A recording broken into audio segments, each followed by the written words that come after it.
Hello everyone, welcome back to my SDL2 on Xcode series. In this tutorial project, we are going to build a classic snake game on Xcode using C and SDL2. This is episode 13. In this episode, we are going to add the music and also the sound effects to the game. To do so, we are going to add two more files to the project called audio.h and audio.c. These two files are going to be the files we use to control the music and also the sound effect for the game. If we look at the header file in this audio.h, you will see only four functions. Audio on, determine whether we should play the audio, and we should toggle the audio, and then here there are two functions. One is for play music, and the other one is for playing sound effect. The implementation of these four functions are just a simple wraps around the mixer library. If you look at it, you can see some global, yet I should say the local variable to this function, to this file. We have the audio on to indicate whether we should play the audio, and the current playing music ID, and the next playing music ID. So the audio on function is simple. We just need to return the audio on variable. And then for the toggle function, it is a little bit more complicated. First of all, we toggle the audio on variable and say if the audio is on, then we're going to resume the sound effect and also resume the music. And then we are going to play the next music ID. And that is the logic when we toggle from off to on. Otherwise, if we toggle from on to off, then we will set the next ID to be current playing ID, and then pause the music. Pause the sound effect, and also pause the music. And finally, we are going to return the current state of the audio here, either on or off. Now, the play music here will have two parts. If the audio status is not on, then we are going to set the next playing music ID to be this MID. Otherwise, we will just say change the current playing ID directly. However, we should have some check before we actually do the change. If the input ID are already the same as the PID, the playing ID, we should just simply do nothing and return. Otherwise, we'll change the current playing ID, and then we make sure that the audio is on, and then we will play the current music. You can see that we used the manager to get the music correspond to the MID, and then we use the mix fade in music function to play the music. This function will take in three parameters. The first one is the music, and the second one is the number of loops we're going to play the music. -1 means infinitely many times. And finally, here we would like to have a 1000 milliseconds, meaning that this is the fade-in time. So that's how we play the music. And then to play the sound effect is especially simple. We just need to check whether or not the audio is on. If it is on, all we need to do is to play the music or play the sound effect in the first available channel. And you can see that -1 means that the first available channel. And then here, we use the manager to get the sound effect corresponding to this CID. Remember that unlike the musics, we have another structure in mixer library called mix chunk, and that's how we use this manager to handle the sound effects resources like this. And here 0 means that we play this sound effect once. And it is interesting that for this function, when you put in this loop to be 0, actually it will play the loops plus 1 that many times.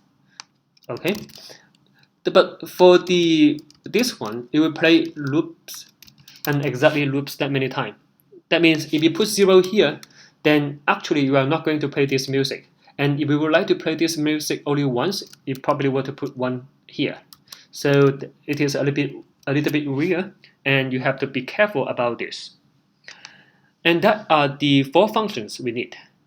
Now, let's see next the result of the game when we try to use these 4 functions.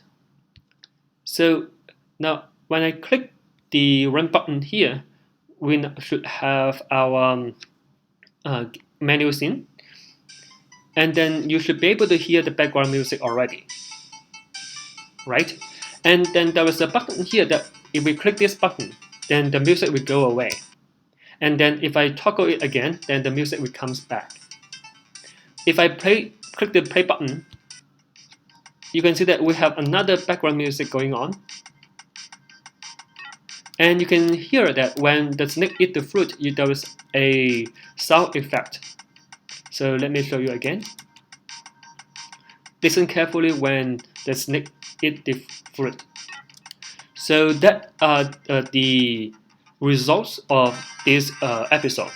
Let me see how we put things together and then actually make the sounds play and also put the sound effect into the game. So let's look at the sound effects first. This one is actually coupled into the snake.c file. And if you look at the snake move function, and this is the piece of code when the snake move and also eat the fruit. So in this case, we will use the audio play sound effect, and then we play this sound effect ID. See, eat fruit means that it is the sound effect for the snake to eat the fruit. So that is the sound effect for the snake eating fruit. And what about the background music? Well, I do the background music in here. You can see that when I change the scene, I'm going to change the background music accordingly. So you can see that if the current scene or the scene to be changed is the menu scene, then I'm going to play the background music with ID M arcade. And if it is the game scene, I'm going to play this random race music. So that is how we play the background music. And you can see that there was some code here that related to the mixer library. This will change the volume of the music in this case here, and the volume of the channel. In this case, when I put -1, I mean all the channels. And the range of the volume is from, I believe, from 0 to 128, with 0 the minimum and 128 the maximum. So I choose 15 because it is loud enough and for our game, and not too loud so that it will like interfere with our recording here. So so that is basically how we control the music playing. And there are more control in the menu scene here, because let's go show you the result once again. You can see in here that in this lower right corner, there's a sound on symbol. When you click it, it will change to sound off. Let's see how we implement this. It is basically a call to audio toggle and change the texture correspondingly. First of all, in order to make this label, we're going to add a new field called sound label into our menu scene. And then in the initialization, we set the position of the sound label, and then we set the foreground texture to be sounds on by default. And then we have a callback function called sounds label clicked that will basically call the audio toggle function, and that's it. Let's see how we actually render this label. It is not just simply render it. We need to determine the texture first. You can see that, first of all, by default we set it to be off, and then if the audio is actually on, we change the texture to to the on texture. And then we will set the foreground texture of our sound label to be the current texture. And after that, I am going to render this sound label. Only that I am able to draw the sound label correctly according to the audio status. So that is the manual scene. There's more to that. Let's go back to the game here. So we can stop the music or stop the sound effect by clicking this.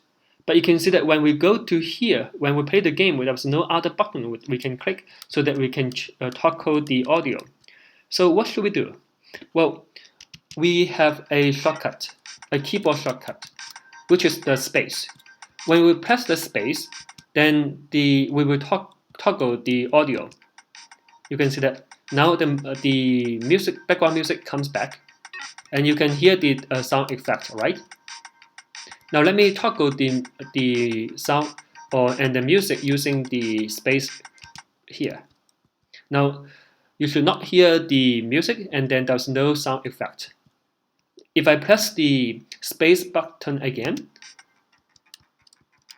you can see that the sounds come back. So let's see how I implement this. This is actually quite simple. So I implement this in the app.c file. Remember that in this handle event function here, we are going to handle some default behavior of our game. And it is a good place to implement this key press to toggle the audio. You can see that if this is not a quick event, then we're going to default. And inside the default, we're going to do some fine control. If the event time is a key down, that means we press a key, and also the key we press is the space key or space button, then we will toggle the audio. And that's how we control the audio using the space key as well. And that is how we put the audio into the game. You could do more complicated system. For example, in our game now, we don't have any control over the game pause scene and also the game over scene. Let's go back to the game and see what happened if I pause the game, and also what happened if we go to game over. Now you can hear the background music for the game scene now. What happened if I pause the game? Now you can see that I paused the game, but the music will go on. You could rewrite the logic so that when you press when you pause the game, the music will stop, right? Now let's see what happens if it is game over. You can see that when the game is over, we are playing the same music as in the game scene. You can also change this music to a game over music background, and then when you replay the game, you will change it back to the game music as well. So you can do some fine control about the music as well. That can be done in, for example, if we want to have some control on the, say, background music for the pause scene and the game over scene, you could do it in here. All you need to do is to go back into here and then do more checking. If you can see that if the scene is the game over scene, you should play some sort of music. If the scene is the game pause scene, you will do another kind of background music. So that's it for the music control and also the sound effect. Thank you for watching.